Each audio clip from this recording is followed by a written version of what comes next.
Una primera crisis epiléptica, pues es un acontecimiento que cambia la vida. Tiene consecuencias físicas y mentales importantes. Es un problema también muy común que vemos en la práctica clínica, principalmente en el servicio de urgencias, en el servicio de hospitalización, y también nos podemos encontrar en la consulta con algún paciente que haya tenido una primera crisis. Pues algo muy importante es que las crisis epilépticas y la epilepsia no son lo mismo. Una crisis epiléptica es la aparición transitoria de signos y síntomas debido a una actividad neuronal anormal excesiva o asincrónica en el cerebro. Las crisis epilépticas se producen en todas las personas que tienen epilepsia, pero no todas las personas que tienen alguna crisis epiléptica tienen epilepsia. El concepto de epilepsia pues está determinado por ser un trastorno en que se caracteriza por la predisposición y persistencia a generar estas crisis, se les llama no provocadas. También el diagnóstico de epilepsia pues lleva un efecto de estigmatización y marginación, y también el iniciar el tratamiento con fármacos anticrisis pues no es inocuo. Tiene efectos adversos en la cognición, en la coordinación motora, en el estado de despierto, en las habilidades cognitivas y también el costo puede llegar a ser muy elevado. También, pues muchas veces no tratar la primera crisis epiléptica, muchos pacientes no se pueden dar el lujo, ya que pues, puede resultar en lesiones físicas o a otros individuos, incluso hasta la muerte. Entonces, es necesario un estudio óptimo y una toma de decisiones esquemáticas de manera pues, basada en evidencia para garantizar el tratamiento adecuado y poder evitar pues, tratamientos innecesarios o a lo mejor sí dar tratamiento. Entonces, para eso tenemos que conocer estas definiciones. Primero, la clasificación de crisis. Las primeras crisis pues, serían las crisis sintomáticas agudas. Se definen como aquellas que están en estrecha relación con una lesión cerebral, principalmente menos de 7 días, y esto puede ser causado por infartos, trauma, etc. Y las otras que están en estrecha relación, al menos 24 horas, con un trastorno tóxico metabólico que generó las crisis. También existen las crisis sintomáticas remotas, son aquellas en las que hubo una lesión cerebral importante y no generó de inmediato la presencia de crisis epilépticas, sino se presentaron 7 días después, por lo general en definición.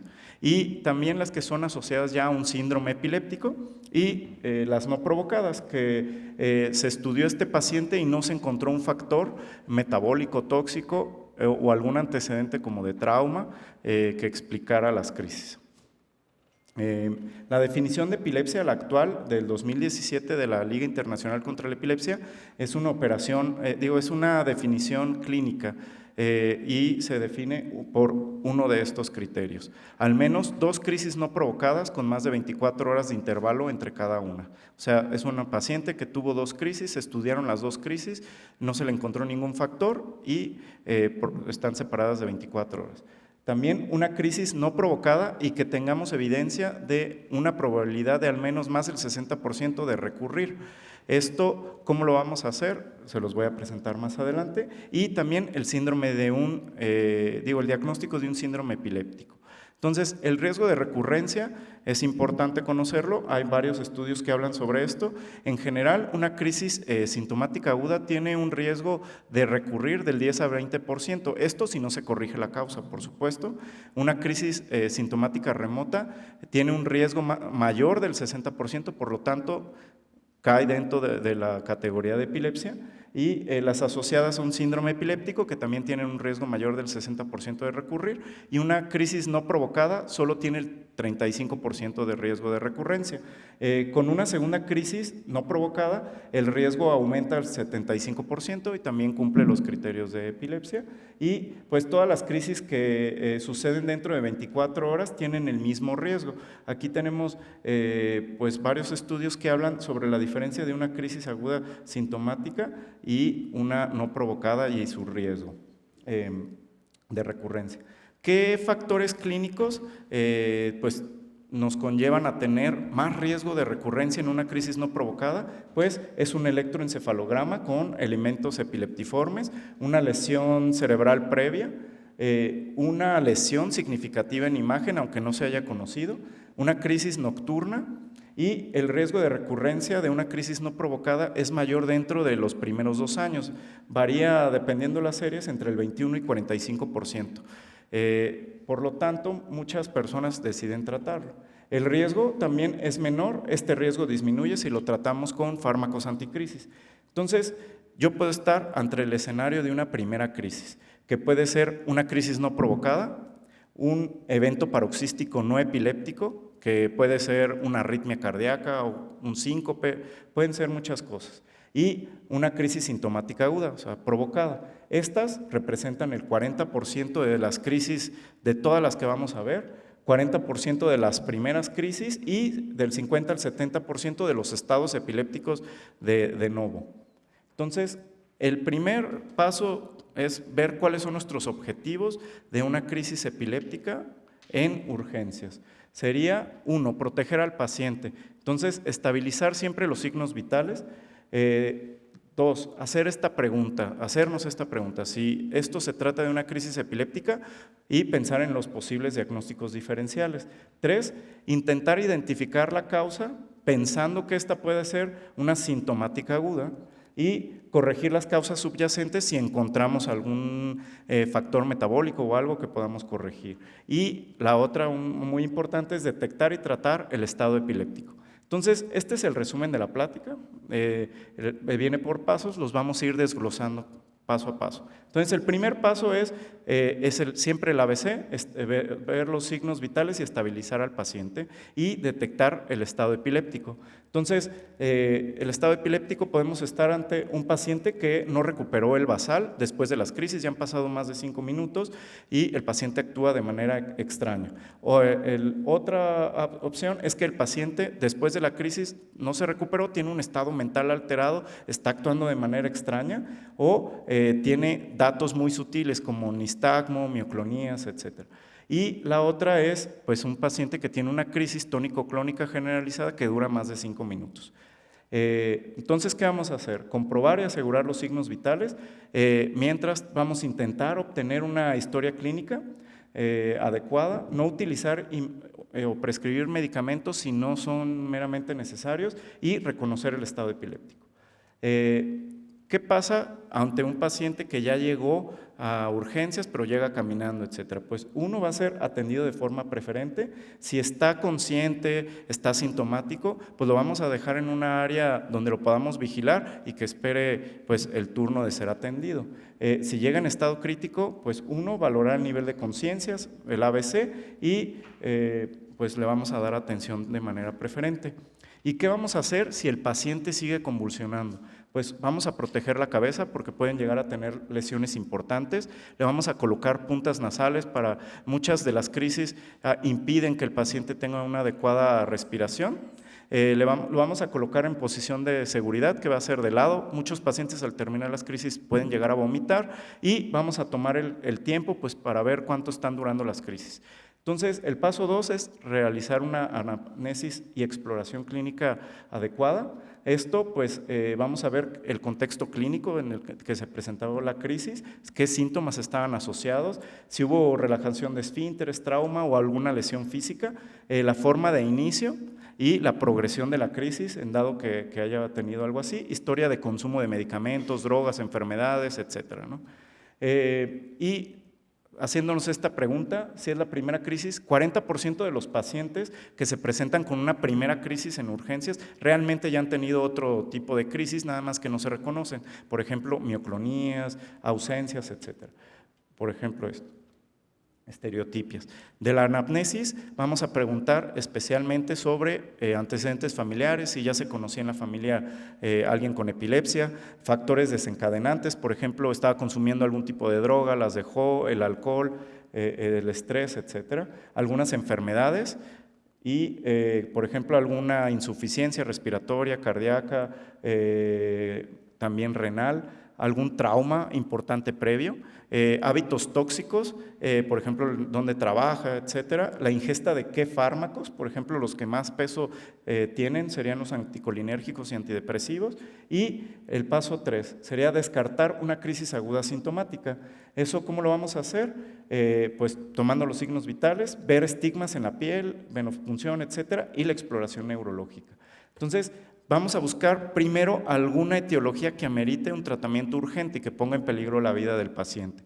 Uno, que el paciente tenga focalidad neurológica, que esté encefalópata, o sea, un estado mental alterado, que tenga historia de una cefalea reciente, persistente o súbita, que tenga lesiones corporales que puedan comprometer al paciente, que tenga historia de hipoxia, también historia de intoxicaciones y un estado epiléptico. Entonces, ¿qué estudios vamos a pedir? Principalmente un electrocardiograma, un perfil toxicológico en caso de que haya estigmas de intoxicación o historia o sospecha, unas pruebas de función hepática, punción lumbar, ahorita vamos a ver cuándo lo podemos sospechar de una neuroinfección, un eje urgente en aquellos pacientes que no regresen a su basal a pesar de dar tratamiento y corregir causas. Y una neuroimagen urgente, puede ser una tomografía si no tenemos resonancia en nuestro centro. Y la punción lumbar, las indicaciones, pues sería un paciente con alteración del estado de despierto, con fiebre, con una cefalea severa, con una tomografía normal, signos de irritación meningia, historia de inmunosupresión, antecedente de que haya tenido una tumoración y también pensar en enfermedades sistémicas, siempre trastornos metabólicos, fallas orgánicas o toxinas. Entonces vamos a pedir una glucemia, el electro, un hemograma, gases arteriales, bioquímica y fármacos.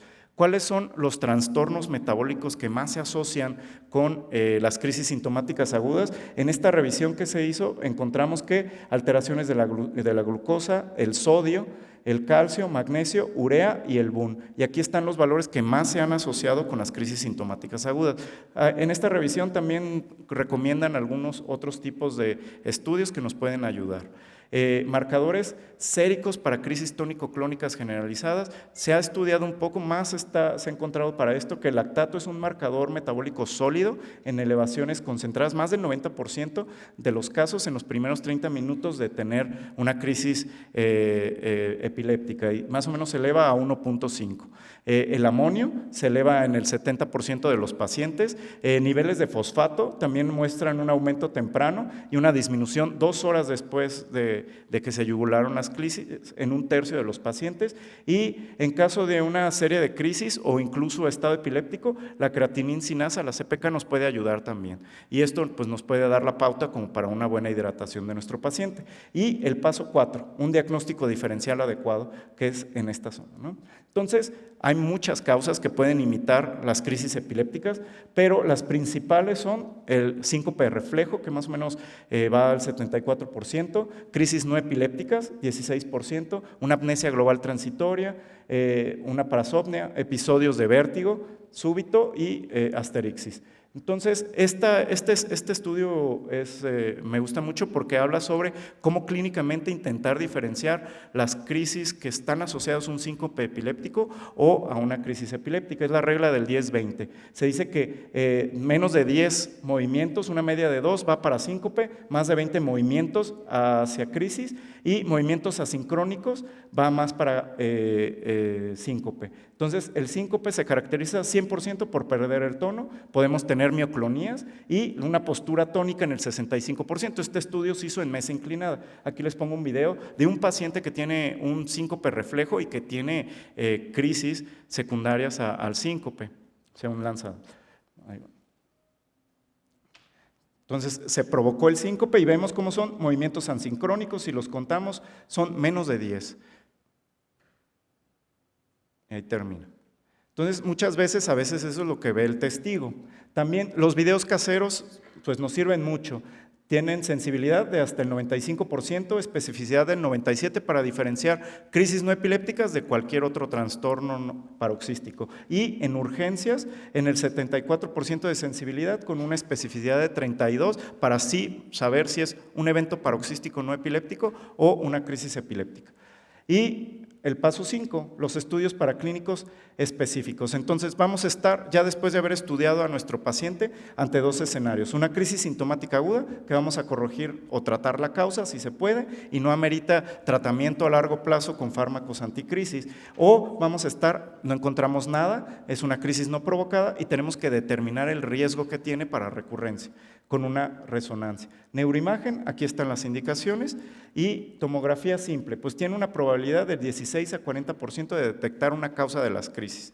Es la herramienta de primera línea en la mayoría de los centros en nuestro país. Los hallazgos anormales pues dan un peso de riesgo de recurrencia. La resonancia magnética aumenta la probabilidad de detectar una lesión del 30 al 60%.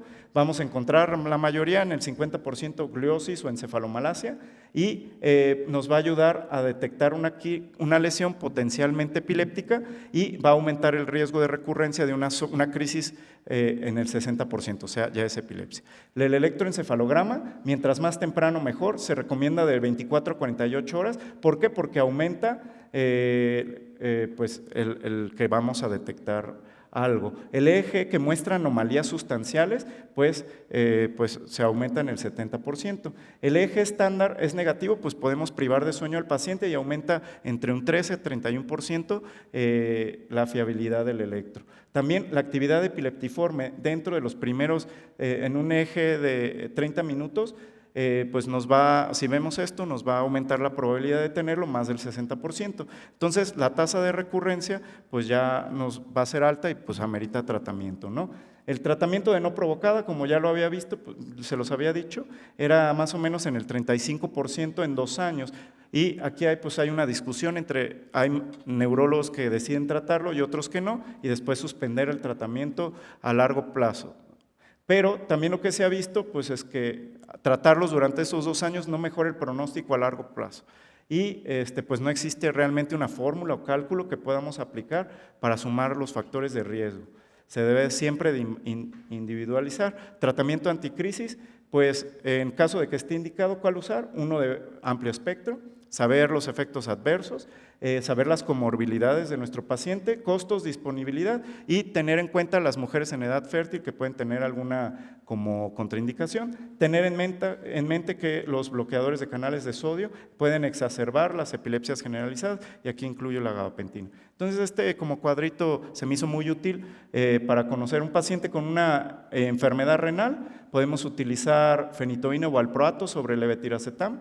No está contraindicado el levetiracetam. Si de un paciente tiene una anormalidad de arritmia cardíaca, está proscrito utilizar la fenitoína, podemos utilizar valproato leve, y si un paciente tiene falla hepática, pues mejor no utilizar el valproato más el levetiracetam. Total, si tiene todo nuestro paciente, levetiracetam, nunca falla. Y aquí está el resumen de la plática. No sé si hay alguna pregunta o esas al final. Y pues muchas gracias.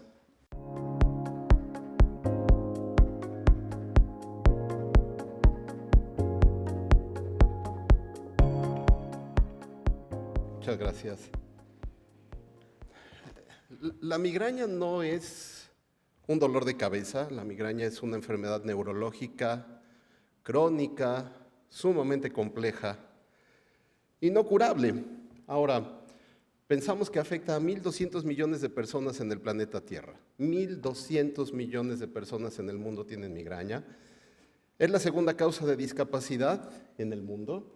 Afecta a 1 de cada 4 mujeres, 1 de cada 10 hombres, y es la tercera enfermedad más frecuente del mundo. Una sola cefalea es la tercera causa de consulta más frecuente en el mundo. Así que para quienes nos gusta ver pacientes con dolor de cabeza, decimos, todo es migraña hasta que no lo es.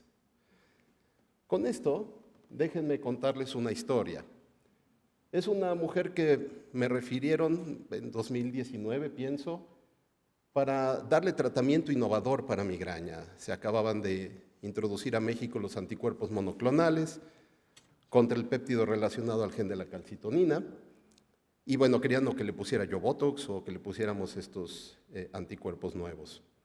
Ella es una mujer de 59 años, ama de casa, tenía dolores de cabeza desde los 30 años y se exacerbaba en situaciones de estrés. La diagnosticaron con cefalea tensional, como ustedes pueden ver. Sin embargo, 7 meses previos a su valoración, tenía un tipo de dolor de cabeza un poco diferente. Tenía 7 meses con un dolor punzante en la región temporal, llegaba a ser 10 de 10, insoportable, con fotofobia, tosis palpebral derecha, edema facial ipsilateral, hiperemia conjuntival y lagrimeo ipsilateral. Obviamente esto fue después de interrogarla muy detalladamente. Los episodios duraban de 5 a 15 minutos, presentaba de 5 a 7 ataques por día y durante periodos de 5 a 7 días. Después desaparecía por un mes y regresaba a la cefalea. Recibió manejo con todos los AINES que ustedes se puedan imaginar, con triptanos, mejoró levemente con Celecoxib, recibió tratamiento con ácido valproico, topiramato, todo lo que ustedes están viendo ahí, sin mejoría.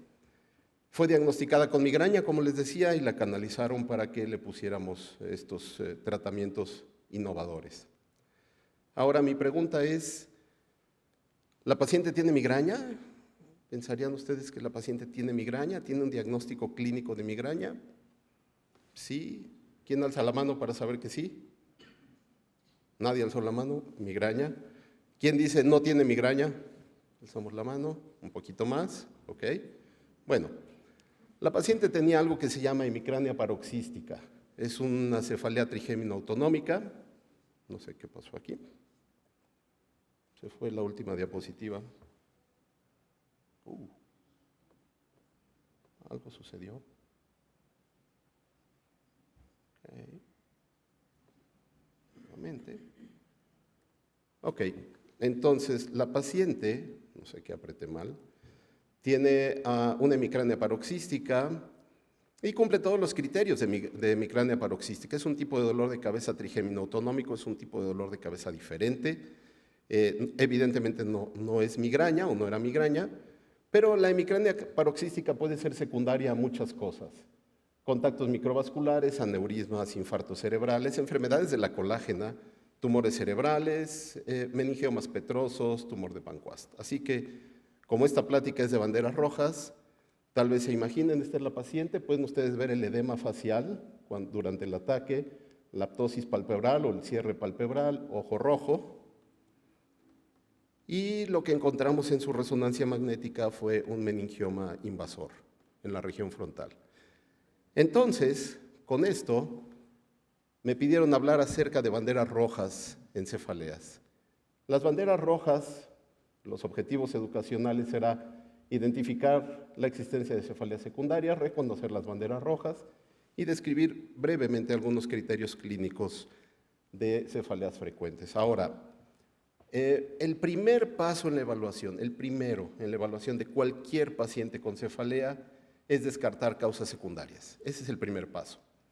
Todo paciente con cefalea es indispensable hacer una historia clínica detallada. A veces parecemos un poco necios cuando interrogamos a los pacientes porque necesitamos un interrogatorio del padecimiento actual de lo más detallado que sea posible. Esta paciente, por ejemplo, tardamos más de 1 hora en su historia clínica, lo cual es a veces desgastante, y se complementa con un examen clínico en busca de banderas rojas. Ahora, ¿qué son las banderas rojas y de dónde viene el término? Es un término que se define como señales de alerta o síntomas o datos que alientan a la realización de estudios complementarios o a la observación del paciente, y las banderas naranjas, que ahora se definen algunas de ellas, como información que resulta relevante cuando está acompañada de otra bandera naranja o de una bandera roja. ¿De dónde salió el tema o el término? Bueno, en el año 2003, una de las personas que ha cambiado el panorama de las cefaleas en el mundo, David Doddy, que es un querido y gran amigo, inventó la mnemotecnia SNOOP para buscar banderas rojas. ¿Ok? Esto tenía que ver con, por aquí tengo el señalador, ok. Síntomas sistémicos, síntomas neurológicos, inicio súbito, inicio después de los 40 años y la P por cambio en el patrón de la cefalea. Ahora, esto con la intención de dar al personal de salud elementos clínicos que permitan identificar causas secundarias. Con esta mnemotecnia, David Doddy cambió el panorama de las cefaleas del mundo, como muchas cosas que él ha cambiado en cefaleas.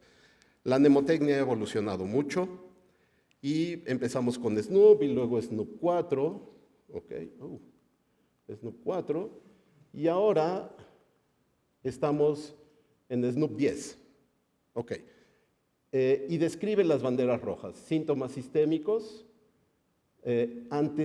Se agrega una N más por antecedentes de neoplasia, esto es si el paciente tuvo cáncer previamente, la presencia de síntomas neurológicos, el inicio súbito de la cefalea, que empiece después de los 50 años, que tenga un cambio en el patrón de la cefalea. Así que ustedes me podrán decir, en la paciente que vimos hace un rato, ¿había alguna bandera roja que identificaron? Había al menos una, ¿verdad? Que era el cambio en el patrón. Ella tenía un dolor de cabeza previo por 30 años, donde estaba acostumbrada a él, y de repente hubo un nuevo tipo de dolor de cabeza. Así que hubo un cambio en el patrón. Que sea posicional, esto es si predomina cuando el paciente está acostado o predomina cuando el paciente está sentado o después del mediodía, ¿ok?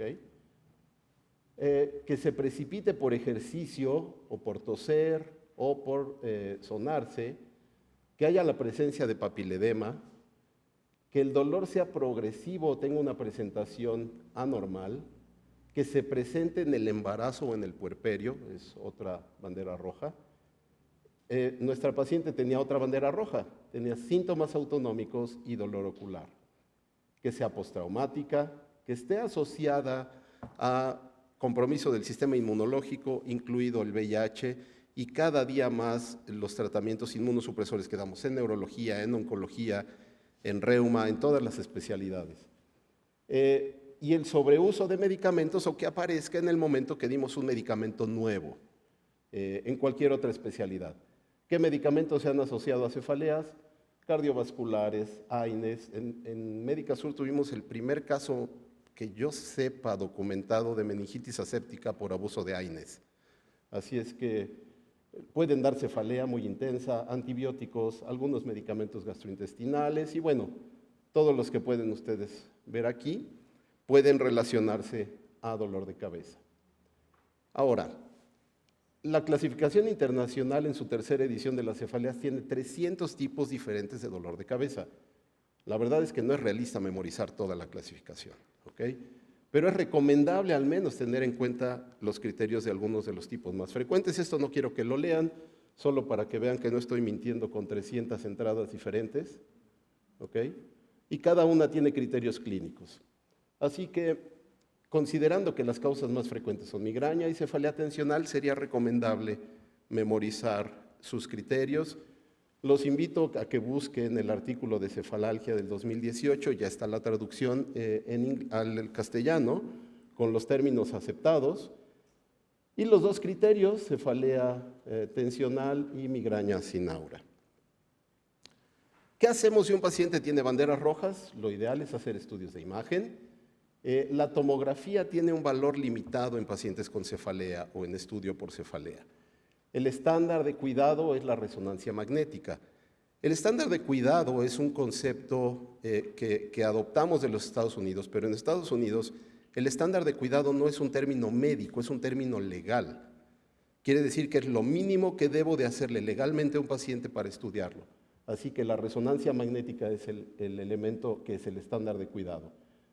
Generalmente laboratorios, no muchos, pero biometría, velocidad de sedimentación globular, proteína C reactiva, oftalmoscopía indirecta, medición de presión intraocular, evaluación de ángulos iridocorneales, podemos tener que hacer imagen de columna, medición de la presión arterial en 24 horas y oximetría nocturna en cierto tipo de cefaleas.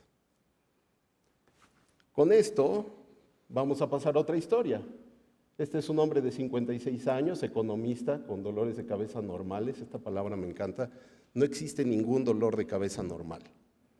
Sería tanto como decir, tengo mi dolor de riñón normal, tengo mi dolor de páncreas normal. Eso no existe, aunque los pacientes lo digan.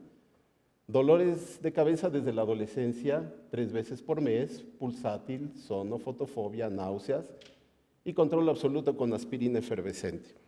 Cumple criterios evidentemente de migraña sin aura, pero durante un check-up en Médica Sur refirió una nueva cefalea que apareció 2 años antes, sentía que le clavaban algo en la cabeza, una especie de aguja o picayelo, seguramente ya saben para dónde va esto, dura de 5 a 7 segundos y la intensidad llega a 9 o 10 de 10, sin asociarse con ningún otro síntoma. Sin embargo, le generaba mucha angustia el no saber cuándo le iba a suceder, porque sucedía de repente.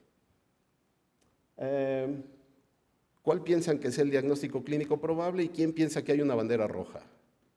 ¿Quién piensa que hay banderas rojas? Levantemos la mano. Parece que la plática está funcionando. Excepto los dormidos, todos los demás dijeron que hay bandera roja. Ok. El diagnóstico clínico probable, porque hay una nueva cefalea, es una cefalea primaria punzante o por apuñalamiento o primary stabbing headache. Cumplía todos los criterios. Sucede más en mujeres. Es frecuente en otro tipo de cefalea. Los ataques son súbitos, intensos, generalmente hacia B1, y suele no haber síntomas autonómicos. ¿Okay? Las sensaciones de picahielo y causa mucho estrés y generalmente subtratada y subdiagnosticada. Subtratada porque un colega le refirió que para qué le daban analgésicos si tardaba más en hacer el analgésico que lo que se le quitaba el dolor. Esto no se suele tratar con analgésicos. Pero hay causas secundarias y además estábamos ante una bandera roja: arteritis de células gigantes, trauma ocular, herpes zóster, meningiomas, tumores de hipófisis, neuralgia, en fin. Así que como estamos en banderas rojas, lo que encontramos fue un macroadenoma hipofisiario, ¿okay? Cambios microvasculares asociados a migraña. Este paciente fue sometido a cirugía y se trató como si fuera primary stabbing headache, cefalea primaria por apuñalamiento. ¿Esto qué significa? Independientemente del diagnóstico etiológico, lo ideal es tratar al paciente de manera, le llamamos tratar el fenotipo. Esto es, se trata el dolor de cabeza de acuerdo a lo que más se parece. Así que le dimos melatonina y se le quitaron. Vamos a terminar con otra historia. Es una mujer que mandaron a cirugía Gamma Knife por neuralgia del trigémino. 26 años, diestra, ingeniera química, dolores de cabeza desde los 15 años, unilateral, punzante, descarga eléctrica, 10 de 10. Región orbitaria, dura de 1 a 3 minutos, se pone el ojo rojo, lagrimea y tiene rinorrea, 15 veces por día con un patrón en dientes de sierra y deja dolor entre cada ataque de 4 de 10 aproximadamente. Lavarse los dientes, tocarse la cara, comer y los movimientos del cuello desencadenan dolor. Estos síntomas los describió desde los 15 años, la vieron y la manejaron con oxcarbazepina. 3 meses después del tratamiento remitió el cuadro. Nuevo episodio a los 20 años, de características similares, la manejaron con gabapentina y remitió el cuadro. Y este nuevo episodio fue la que la hizo ir a Gamma Knife, y el doctor del Valle dijo, bueno, esto no estoy seguro que sea neuralgia del trigémino, ¿por qué no va con nuestros colegas para que la revisen?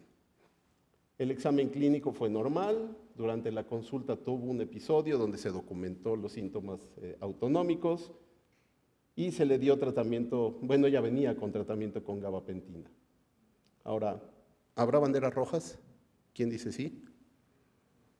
¿Banderas rojas o no banderas rojas? Sí hay banderas rojas, ok. Otra vez menos los dormidos, ok. ¿Quién piensa que no hay banderas rojas? Okay, vamos bien.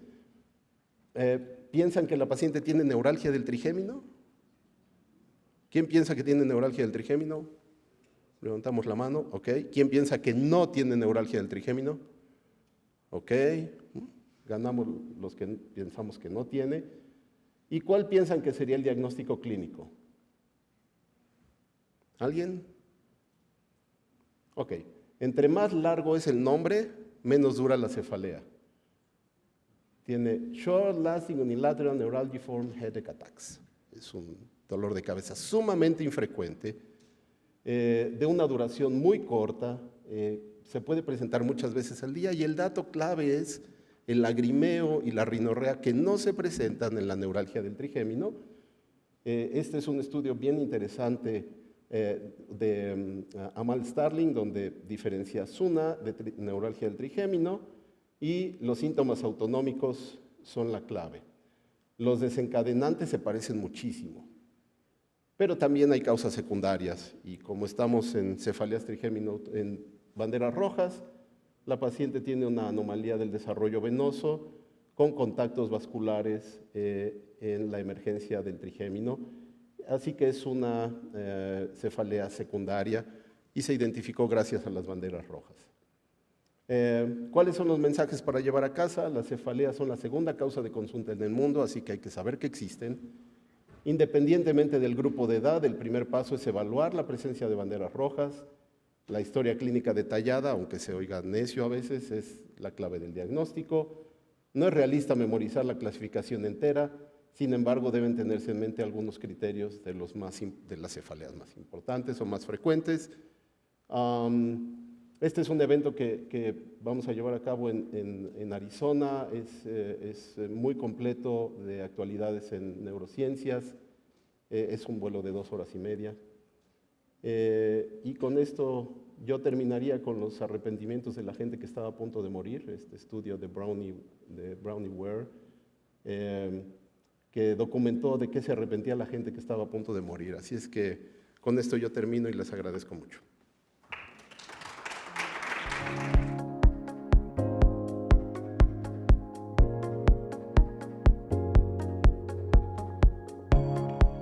Buenas tardes, gracias por la invitación, gracias al doctor Cacho por la presentación.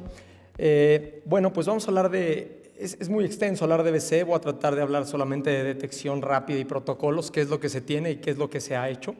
En realidad quisiera empezar diciendo cómo dividimos EBC, porque siempre que decimos EBC podemos pensar que se trata de un infarto cerebral, y la EBC en realidad la dividimos en 3 grandes grupos, que es enfermedad vascular cerebral de tipo isquémica, y esa a su vez tiene divisiones, la enfermedad vascular de tipo hemorrágica, que se divide en 2 grandes grupos principalmente, la hemorragia subaracnoidea y la hemorragia intraparenquimatosa, y la trombosis venosa cerebral, que cada vez vemos con mayor frecuencia. Algunos datos recientes que me gustaría poner sobre la mesa es que 795,000 personas experimentan un infarto cerebral o una hemorragia en el mundo. 87% de ellos es isquémico. En México la causa más común es aterosclerosis. En el mundo la causa más común es problemas cardíacos, sobre todo fibrilación auricular. Y 185,000 personas presentan una enfermedad recurrente. Vayámonos entonces al tema que nos compete, que es la detección rápida. Y de eso tenemos algunas escalas prehospitalarias. ¿Qué hacer con el paciente cuando lo detectamos en su casa, ¿no? Nosotros hicimos un estudio de neurología de cuántos pacientes habían mandado a dormir y cuántos pacientes les habían inyectado vitamina B, pensando en que se iban a quitar los síntomas. 71%. Inyecta esa vitamina B, se te va a quitar, se establece el infarto, se acabó la historia.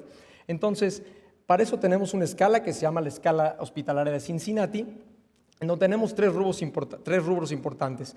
En el primer cuadro nosotros vemos a una persona con simetría facial, y en el segundo cuadro vemos una persona con paresia facial central, caracterizada porque los ojos y las cejas y las arrugas de la frente no están alteradas. Esa es una paresia facial central, esa nos preocupa. En el cuadro de en medio nosotros tenemos un signo muy específico, neurología, algunos lo llaman maniobra de Barré, algunos otros de Minganzini, pero lo que le pedimos a la persona es que estire los brazos con las palmas hacia arriba y que cierre los ojos, y cuando cierra los ojos uno de los brazos tiende a caer, ¿no? Eso es que la maniobra esté presente, y el habla y el lenguaje que esté alterado. Si tiene alguno de estos signos que acabo de mencionar, la probabilidad de que tenga un infarto cerebral es del 72%. Pero en Latinoamérica en realidad hicieron una iniciativa regionalizada, que es la estrategia Camaleón, en donde prácticamente habla de lo mismo que habla la estrategia de Cincinnati, simplemente lo regionalizamos. Y entonces dice que la CA de Camaleón es la cara, nuevamente si tiene alguna desviación de la comisura labial. Luego la mano, si cae o no cae la mano. Luego el lenguaje, si tiene alguna alteración del lenguaje. Y para terminar, menciona la última parte del teléfono, que hay que llamar a emergencias porque ese paciente está teniendo muy probablemente un infarto en evolución. Y existe otra estrategia, y es la última que voy a mencionar, que es el BFAST, que aquí, importante, y a diferencia de lo que estábamos hablando previamente, aquí se incluyen 2 signos muy importantes que hablan de que puede tener un paciente un infarto de circulación posterior.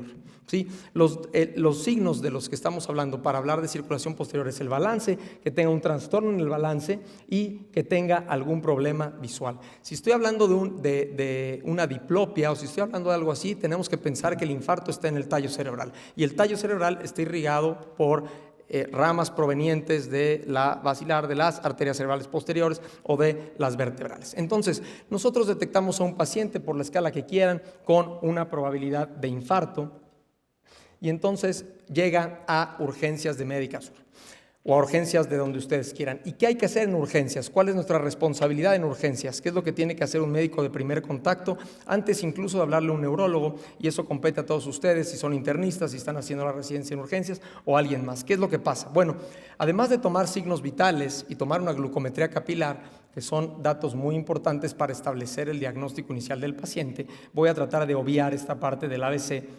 No por eso será menos importante, pero algo de lo que tenemos que hacer es tomar la presión y hacer una escala que se llama NIH. La escala de NIH, todos los textos dicen, por favor, no se aprenda usted la escala de NIH porque tiene mayor probabilidad de fallar, ¿no? ¿De qué habla la escala de NIH? No voy a ahondar demasiado, pero bueno, habla del nivel de conciencia o el estado de despierto, habla de si puede contestar preguntas verbales y si puede obedecer órdenes motoras. Eso dentro del primer rubro. Luego vemos cómo está la mirada conjugada. Si el paciente no comprende o tiene un estado de despierto como confusión, somnolencia, estupor o coma, se le mueve la cabeza y eso nosotros vemos el reflejo vestíbulo ocular. Vemos también los campos visuales por confrontación, si tiene o no tiene paresia facial. Vemos qué tan fuerte o débil tiene las extremidades superiores e inferiores.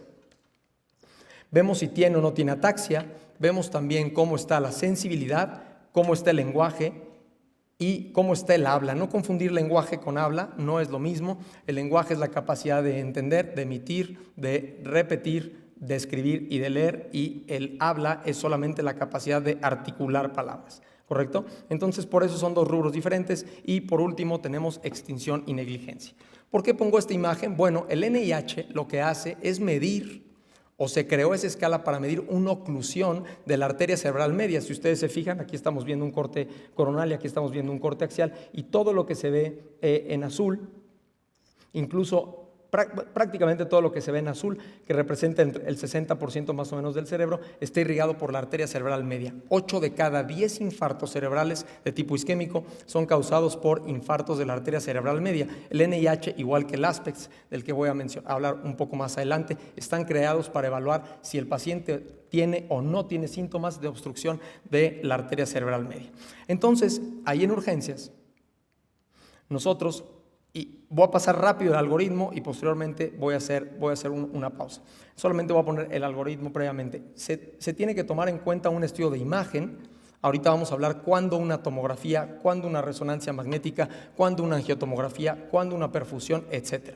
Voy a saltar. Entonces, pedirle una tomografía, una resonancia magnética según las guías de la AJA es una indicación clase 1A. Entonces, aquí podemos ver si el paciente tiene o no tiene un EBC isquémico. Si no tiene un EBC isquémico, entonces tendríamos que pensar en algunos simuladores de EBC. El más común y el que tendríamos que retener todos los médicos de primer contacto, el más común es hipoglucemia. Sería lo primero que tenemos que pensar. Si no tiene ningún simulador, tenemos que hacer algunos estudios de imagen tardíos. Si sí tiene algún simulador, le damos el tratamiento adecuado para eso, ¿no? Definamos entonces que tiene hipoglucemia, le damos glucosa, se acabó. Si sí tiene un EBC isquémico, evidentemente, independientemente del tratamiento, si es paciente de candidato para trombolisis, si es para trombectomía mecánica o si no se le va a hacer nada, el paciente se tiene que estudiar, tenemos que ver la causa porque si no tendría que recurrir. Y además, no es lo mismo tratar un paciente que se infartó por aterosclerosis, porque tengo una estenosis carotidia, por ejemplo, a que sea por FA. Ahí lo cambian diametralmente, son diametralmente opuestos, en unos antiagregantes y en unos anticoagulantes. Entonces, es importante saber que tenemos que hacer un eco transtorácico. Dato importante, eco transtorácico, no eco transesofágico. Los hallazgos del eco transtorácico nos pueden o no sugerir la posibilidad de hacer un eco transesofágico, pero no de entrada se hace el eco transesofágico. Ese es uno. Dos, evidentemente se hace un electrocardiograma Cardiograma, laboratorios generales. ¿Para qué laboratorios generales? Es importante ver cómo está creatinina, es importante ver cómo están PFHs, es importante ver cómo están plaquetas. Si tiene un infarto de la circulación anterior, 8 de cada 10 va a ser de la circulación anterior, entendiendo circulación anterior como la carótida, carótidas, arteria cerebral media y arteria cerebral anterior. Arteria cerebral anterior solo representa el 3%.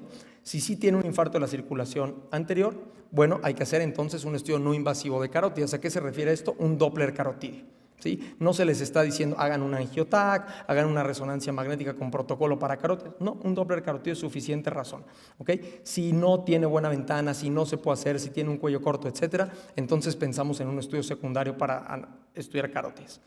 Si no es un infarto de la circulación anterior y probablemente representa este 17% de los pacientes que lleguen con un infarto de la circulación posterior, entonces tenemos que ver el sistema vértebro-basilar.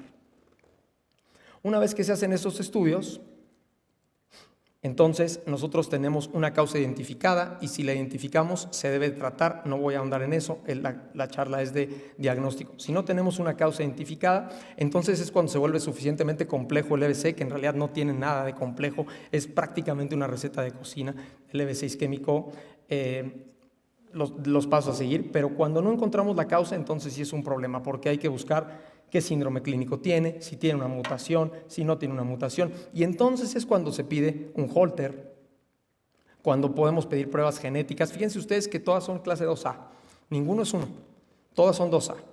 Se piden pruebas de vasculitis infecciosa, se puede ya pedir un eco transesofágico, una tomografía del corazón, una resonancia magnética del corazón, etcétera, y tenemos que evaluar otras causas raras de BC. Lupus, por ejemplo, endocarditis infecciosa, algunas otras causas, ¿correcto? Pero me voy a centrar en esto, ahorita, me voy a centrar en esto. Este es el abordaje total, pero me voy a centrar en esto. Métodos de imagen. La primera pregunta que tenemos que hacer, si están aquí residentes, que sobre todo que están en urgencias, la primera pregunta que tenemos que hacer al paciente es, ¿cuándo empezó? En 1992, antes de 1992, daba igual si decía, empecé hace 5 minutos que empecé hace 7 días, el tratamiento era el mismo, ninguno. Después, en 1992, sale el NINS y entonces es importante si empiezan o si llegan al hospital dentro de las siguientes 3 horas. Luego sale el ECAS, pero actualmente podemos tratar pacientes hasta 24 horas después de infartados. Entonces, ¿cuándo empezó los síntomas? Es importante. Entonces, con base en los síntomas, nosotros podemos definir, para saber qué estudio vamos a tomar, 6 horas o no. Si tiene menos de 6 horas de evolución, una tomografía de cráneo simple o sin contraste es indicado. Nosotros podemos analizar aquí el aspects y con base en eso vamos a tomar decisiones. Si el paciente tiene más de 6 horas, entonces es cuando pedimos, además de la tomografía sin contraste, pedimos una angiotomografía o pedimos una perfutac o, depende del hospital, pedimos una resonancia magnética. ¿Por qué digo depende del hospital? En el Instituto de Neurología es mucho más sencillo y más rápido tomar una angiotomografía con perfutac. Aquí en Médica Sur quizás sea más fácil y más rápido hacer una resonancia magnética.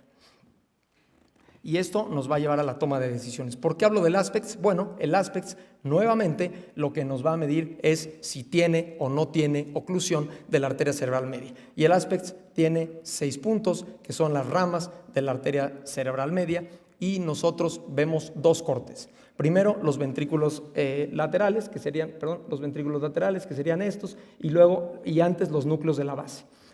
El aspects que todos tendrían que tener es 10 puntos. Un aspects de 10 puntos es una tomografía normal.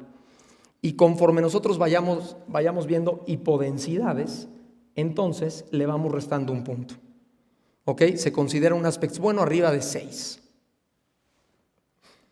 Por ejemplo, no, es un caso, por ejemplo, en donde nosotros lo que vemos es cierta hipodensidad acá. Si yo le tuviera que dar un aspects a este paciente, le daría un aspects de 9 u 8.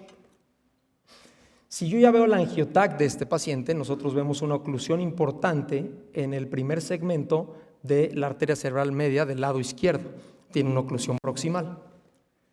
Si vemos la resonancia magnética de ese paciente, vemos en una difusión, y aquí es un término muy importante, vemos una difusión con una hiperintensidad en el territorio de la arteria cerebral media del lado izquierdo. Pero si veo el flare, lo veo normal. Y eso quiere decir que el paciente tiene buena colateralidad o probablemente tenga menos de 6 horas de haber empezado los síntomas. Este paciente es su precandidato para rescatar para hacerle trombectomía mecánica o incluso trombólisis. Y estas son las perfutax del paciente. Esto es una muestra de varios estudios. Estos son algunas otras perfutax. Esto se hace con tomografía. Estos 2 días después del inicio ya se ve una hipodensidad marcada, no hubo ningún tipo de rescate ni trombólisis, y aquí ya se ve un infarto bien establecido. Y fíjense que un mes después el paciente recuperó bastante bien, sí se ve la zona de infarto, pero nada catastrófico. Por ejemplo, un caso 2 de un paciente joven llega y ese es un ASPEX de 10. El paciente no tiene ninguna hipodensidad. Cuando nosotros hacemos la angiotac, vemos las arterias vertebrales, vemos la arteria vertebral del lado izquierdo, la vemos perfectamente, pero vemos la arteria vertebral del lado derecho con una disminución del calibre muy importante. Esto es una estenosis o esta es una disección. Este es un clásico síndrome de Wallenberg, lo que estamos viendo ahí es el cerebelo, y aquí estamos viendo el bulbo, y aquí vemos una hiperintensidad vulvar lateral. Cuando nosotros vemos un corte axial, vemos una disminución importante del calibre de la arteria vertebral del lado derecho. Otro caso, y con este es el último caso que voy a presentar, si se fijan, aquí tiene un ASPEX de 6, tiene una imagen hipodensa del lado derecho y aparte está haciendo desplazamiento de las estructuras de la línea media y se ve una oclusión proximal de la arteria cerebral media. Cuando vemos la angiotac no vemos prácticamente nada de la arteria cerebral media, ni en el corte axial ni en el corte coronal, y este paciente, como podrán ver, no le fue nada bien, acabó en craniectomía y eso es una semana después, ¿no? Se le infartó prácticamente todo el hemisferio del lado derecho. Para terminar, quiero hablar de esto rápidamente. El ataque isquémico transitorio. Tiene que quedar muy claro para los médicos de primer contacto y los residentes que nunca les va a llegar a urgencias, nunca les va a llegar a urgencias un paciente que tengo en este momento, doctor, un ataque isquémico transitorio. Si llega con síntomas, ese es un infarto en evolución. Si llega y lo refiere, entonces sí puede ser un ataque isquémico transitorio. Fíjese, doctor, que estaba en tal lugar y tuve tales síntomas, pero ahorita se me quitó 100%. Eso puede ser un ataque isquémico transitorio. Lo que no puede ser un ataque isquémico transitorio es que tenga los síntomas en ese momento y digamos, a lo mejor se le quita, a lo mejor solo es transitorio, ¿ok? Y ahora la definición antes era 24 horas, claramente se establecían los infartos y ahora es una imagen en donde tiene o no tiene lesión tisular. Y como cualquier infarto cerebral es un inicio abrupto, normalmente el ataque isquémico transitorio dura menos de 1 hora, preserva el estado de despierto, tiene síntomas de focalización, puede tener disartria, paresia facial, diplopia, amaurosis fugans. La amaurosis fugans es un dato muy importante para estudiar a un paciente. ¿Por qué la amaurosis fugans es un dato muy importante? Porque la primera rama que tiene la carótida interna es la oftálmica. Miren ustedes que un paciente con ataque isquémico transitorio tiene hasta 18% de probabilidad de infartarse dentro de los siguientes 90 días y de este 18%, el 90% se va a infartar dentro de los siguientes 2 días. ¿Y qué hacemos cuando nos llega un paciente con ataque isquémico transitorio? Hay que clasificarlo. No es demasiado fidedigno, existe el ABCD2, D3, D3 con imagen, D3 con imagen, con estenosis intracraneal y con difusión. Habla de la edad, de la presión arterial con la que llega, de si tiene o no tiene diabetes, de las características clínicas, si tiene o no tiene debilidad unilateral, si tiene algún trastorno del lenguaje, cuánto duran los síntomas y de acuerdo a eso es el puntaje. En los ABCDI y el otro ABCDI-DC, aquí ya lo que vemos es si tiene o no tiene algún trastorno por métodos de imagen como resonancia magnética o angiotac. Y aquí lo importante, lo que quería que vieran es cuál es el riesgo de estos pacientes con esta sumatoria de ABCD de infartarse.